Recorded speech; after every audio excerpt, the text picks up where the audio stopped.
নমস্কাৰ বন্ধু বান্ধৱীসকল, মই অক্ষয়। আপোনালোকে চাই আছে অক্ষয় ষ্টুডিঅ' ইউটিউব চেনেল। অকণমান আলটু ফাল্টু কথা পাতি ষ্টাৰ্ট কৰোঁ আজি আমাৰ নিউজখন। আজি আমাৰ প্ৰথম নিউজটো হৈছে SBN ভাই ফালৰ পৰা, অৰ্থাৎ শিবু ভাই ফালৰ পৰা। আপোনালোকে যদি SBN ভাই চেনেলটো ছাবস্ক্ৰাইব কৰি থৈছে তেতিয়াহ'লে আপোনালোকে গম পাব যে কালি তেওঁ এটা লাইভ ষ্ট্ৰীম কৰিছিলে, আৰু লাইভ ষ্ট্ৰীমটো কৰিছিলে তেওঁ যোনখন মেডিকেলত আছে তেওঁ থকা কাষতে আৰু এগৰাকী ছোৱালী আছে। সেই ছোৱালীজনী অপাৰেশ্যনৰ বাবে কিছু টকাৰ প্ৰয়োজন হৈ আছিল। সেই টকাটোৰ কাৰণে তেওঁ এটা কালি লাইভ ষ্ট্ৰীম কৰিছিল, আৰু লাইভ ষ্ট্ৰীমটোত কি ক'লে তাই এটা সৰু ক্লিপ আপোনালোকক দেখুৱাই দিছোঁ, আপোনালোকে চাই লওক। तो अभी मैं एक मिनट में बैक कैमरा करता हूँ। ओके, तो गाइस यहाँ पर जो है ये दीदी जो है इनका भी ऑपरेशन के लिए जो है थोड़ा पैसों का हेल्प चाहिए, तो जिसकी वजह से जो है ये आज लाइव स्ट्रीम आज हो रहा है।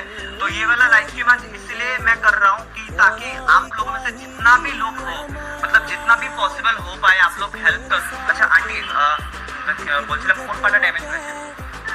হ্যাঁ তাহলে সেই দিকের পাটা স্লাইড অল্প দেখাতে পারবো, স্লাইড অল্প দেখাতে পারবো।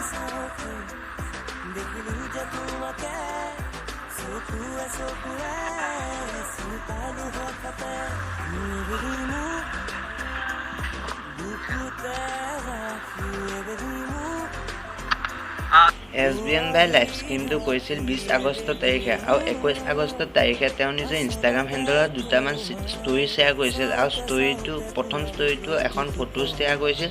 ফটোখন আপোনালোকে স্ক্ৰীণত দেখি আছে, আৰু ফটোখনৰ দ্বাৰা তেওঁ কৈছে যে লাইভ ষ্ট্ৰীমটোৰ দ্বাৰা 15,000 টকা কালেক্ট হৈছে, আৰু সেই 15,000 টকাটো তেওঁ এই বাজনীক ডনেট কৰি দিছে।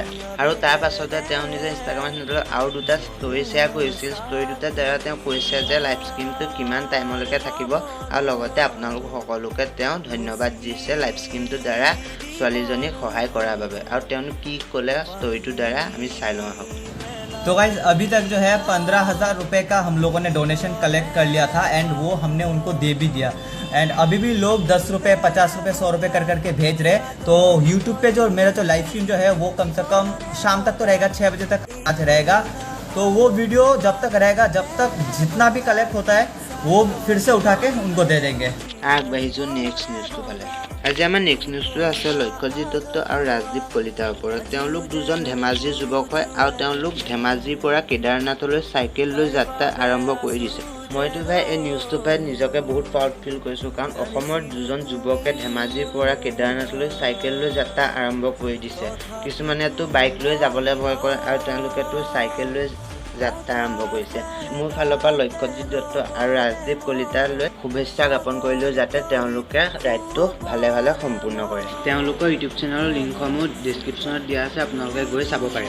আগবাঢ়িছোঁ আজি আমাৰ এচিভমেণ্টৰ ফাললৈ। আজি আমাৰ এচিভমেণ্টৰ প্ৰথম আপডেটটো হৈছে জংকীজ্যোতি প্ৰিয়া গগৈৰ ফালৰ পৰা। জংকীজ্যোতি প্ৰিয়া গগৈয়ে তেওঁ নিজৰ ইনষ্টাগ্ৰাম হেণ্ডেলত 100K ফলোৱাৰ্ছ কমপ্লিট কৰিবলৈ সক্ষম হৈছে। মোৰ ফালৰ পৰা জংকীজ্যোতি প্ৰিয়া গগৈলৈ মেনি কংগ্ৰেচুলেশ্যন। আজি আমাৰ নেক্সট আপডেটটো হৈছে পাখি ৰাজবংশী ফালৰ পৰা। পাখি ৰাজবংশীয়ে তেওঁ নিজৰ ইনষ্টাগ্ৰাম হেণ্ডেলত 300K ফলোৱাৰ্ছ কমপ্লিট কৰিবলৈ সক্ষম হৈছে। মোৰ ফালৰ পৰা তেওঁলৈ মেনি কংগ্ৰেচুলেশ্যন। আজিৰ দিনটো আমাৰ নিউজ এইকেইটাই আছিলে। আপোনালোকে যদি আজি ভিডিঅ'টো চাই কিবা অলপ জানিব পাৰিলে তেতিয়াহ'লে ভিডিঅ'টো লাইক কৰিব, আৰু আপোনালোকৰ ভিডিঅ'টোৰ প্ৰতি মতামত কি আছে তলত এটা কমেণ্ট কৰি জনাই দিব। লগতে আপুনি যদি আজি প্ৰথমবাৰৰ মোৰ চেনেলটো ভিজিট কৰিছে তেতিয়াহ'লে প্লিজ চেনেলটো ছাবস্ক্ৰাইব কৰি কাষতে থকা বেল আইকনটো প্ৰেছ কৰি থৈ যাওক। আৰু তলত মোৰ ইনষ্টাগ্ৰাম ID লিংক দিয়া আছে, আপোনালোকে ফ'ল' কৰি ল'ব, আৰু আপোনালোকৰ যদি কিছুমান নিউজ থাকে মোৰ ইনষ্টাগ্ৰাম ID দি সহায় কৰিব পাৰে।